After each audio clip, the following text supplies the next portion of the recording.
नमस्कार। आज हम एक बहुत ही शानदार सफर पर निकलने वाले हैं। एक ऐसा सफर जो हमें 4000 साल पीछे ले जाएगा, भारत के इतिहास में।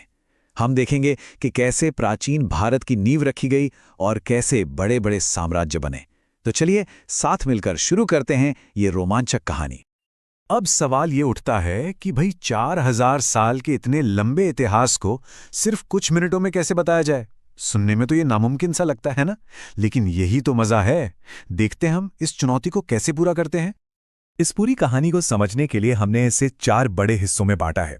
सबसे पहले बात करेंगे उन शुरुआती विचारों की जिन्होंने भारत की नींव रखी। फिर चलेंगे पहले साम्राज्यों के दौर में। उसके बाद देखेंगे मध्यकाल का मिला जुला दौर, और आखिर में हम पहुंचेंगे शानदार मुगल काल तक। तो ठीक है, चलिए समय में पीछे चलते हैं। एकदम शुरुआत में हमारा पहला पड़ाव है प्राचीन भारत।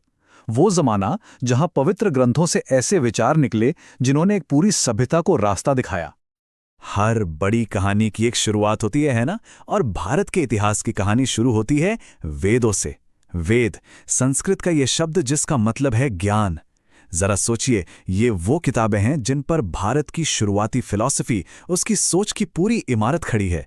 तो कुल मिला के 4 वेद हैं: ऋग्वेद, सामवेद, यजुर्वेद और अथर्ववेद। इनमें ऋग्वेद सबसे पुराना माना जाता है। इसमें देवताओं के लिए भजन और प्रार्थनाएं हैं। और जब ये चारों वेद एक साथ आते हैं तो इन्हें संहिता कहते हैं, मतलब ज्ञान का एक बहुत बड़ा खजाना। और कमाल की बात यह है कि ये हजारों साल पुराने विचार आज भी जिंदा हैं। इसका सबसे बड़ा सबूत है हमारा राष्ट्रीय आदर्श वाक्य सत्यमेव जयते, मतलब जीत हमेशा सच की होती है। ये पावरफुल लाइन जानते हैं कहां से आई है? मुंडक उपनिषद से, जो कि एक बहुत पुराना ग्रंथ है।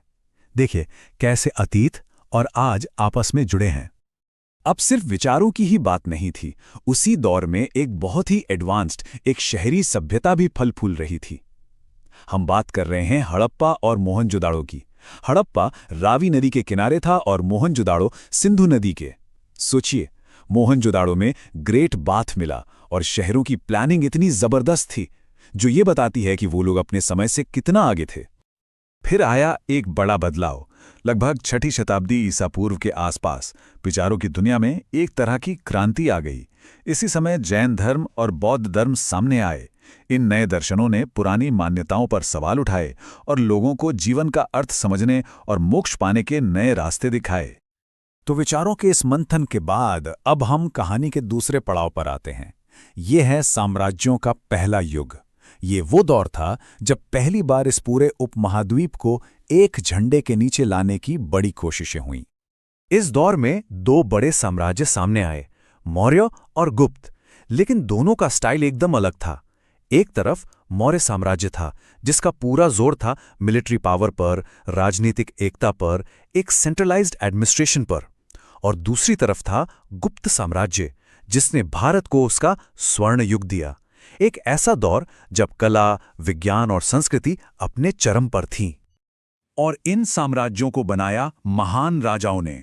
चंद्रगुप्त मौर्य ने मौर्य साम्राज्य की नींव रखी, जिसे सम्राट अशोक ने ऊंचाइयों तक पहुंचाया। फिर सदियों बाद गुप्त वंश में आए चंद्रगुप्त प्रथम और समुद्रगुप्त, जिन्हें उनकी जबरदस्त जीतों की वजह से भारत का नेपोलियन तक कहा जाता है। अब इस स्वर्ण युग की बात सिर्फ हम ही नहीं करते। साल 405 सीई में एक चीनी यात्री फाहियान भारत आए थे। उन्होंने जो लिखा उससे पता चलता है कि गुप्त साम्राज्य में कितनी शांति और खुशहाली थी। मतलब इस गोल्डन एज की शोहरत दूर दूर तक, विदेशों तक फैली हुई थी। तो स्वर्ण युग के बाद अब हम इतिहास के एक नए मोड़ पर आते हैं, मध्यकाल। ये थोड़ा कॉम्प्लेक्स दौर था।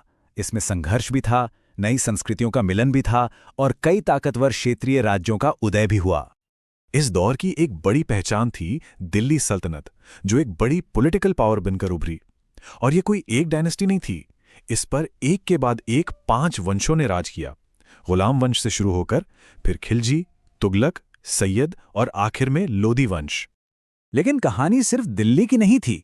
जिस वक्त उत्तर में सल्तनत का राज था, ठीक उसी वक्त दक्षिण भारत में एक और जबरदस्त साम्राज्य चमक रहा था, विजयनगर साम्राज्य।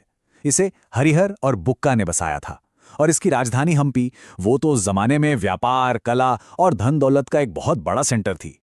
और अब हम अपनी कहानी के आखिरी और शायद सबसे शानदार पड़ाव पर पहुंचते हैं। यह है भव्य मुगल काल, वो दौर जब भारत ने मध्य युग का अपना आखिरी महान पैन इंडियन साम्राज्य देखा। एक तारीख जो इतिहास में हमेशा के लिए दर्ज हो गई, 1526। ये वो साल था जब पानीपत की पहली लड़ाई हुई। इस एक लड़ाई में बाबर की जीत ने सब कुछ बदल दिया। दिल्ली सल्तनत का अंत हुआ और भारत में मुगल साम्राज्य की एक मजबूत नींव रखी गई। मुगल बादशाहों में अकबर का दौर सबसे खास माना जाता है। उन्होंने कई बड़े काम किए, जैसे गैर मुस्लिमों पर लगने वाला जजिया टैक्स हटा दिया, अपने इबादत खाने में हर धर्म के विद्वानों को बुलाकर चर्चा करवाते थे, और एडमिनिस्ट्रेशन को चलाने के लिए उन्होंने मनसबदारी सिस्टम शुरू किया जो बहुत ही एफिशिएंट था। लेकिन मुगलों को सिर्फ उनके शासन के लिए ही नहीं जाना जाता।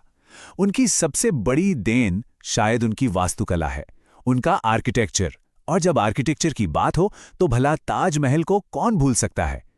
शाहजहां का बनवाया हुआ ये नायाब नमूना, ये सिर्फ एक इमारत नहीं, ये तो कला का शिखर है जो आज भी दुनिया को अपनी तरफ खींचता है। तुम मुगल साम्राज्य की पूरी कहानी को देखें तो इसमें भी कई उतार चढ़ाव थे। बाबर ने शुरुआत की, अकबर ने इसे मजबूत किया और औरंगजेब के समय में यह साम्राज्य अपने चरम पर पहुंच गया, मतलब सबसे ज्यादा फैल गया। लेकिन कई बार बहुत ज्यादा फैलाव ही तनाव की वजह बन जाता है। तो सवाल उठता है कि इतने ताकतवर साम्राज्य का पतन कैसे शुरू हुआ। खैर, वजह तो कई थीं, लेकिन एक बहुत बड़ी चुनौती बनकर उभरे मराठा। छत्रपति शिवाजी महाराज के नेतृत्व में मराठों ने अपनी गुरिल्ला युद्ध नीति से मुगलों की नाक में दम कर दिया। उन्होंने एक ऐसा ताकतवर साम्राज्य खड़ा किया जिसने मुगल सत्ता को सीधी चुनौती दी और उसके पतन में एक बड़ी भूमिका निभाई। तो हमने देखा कैसे प्राचीन दर्शन की गहराइयों से लेकर बड़े बड़े साम्राज्यों की बुलंदियों तक इतिहास की एक एक परत ने मिलकर इस उपमहाद्वीप का एक जटिल और खूबसूरत ताना बाना बुना है। हर दौर ने इस पर अपनी एक अलग, एक अमिट छाप छोड़ी है। और ये पूरा सफर हमें एक आखिरी सवाल के साथ छोड़ जाता है। इस लंबे और पेचीदा इतिहास की इतनी सारी परतों में से वो कौन सी परत है जो आज हमारे वर्तमान में सबसे ज्यादा दिखाई देती है? सोचने वाली बातें हैं ना।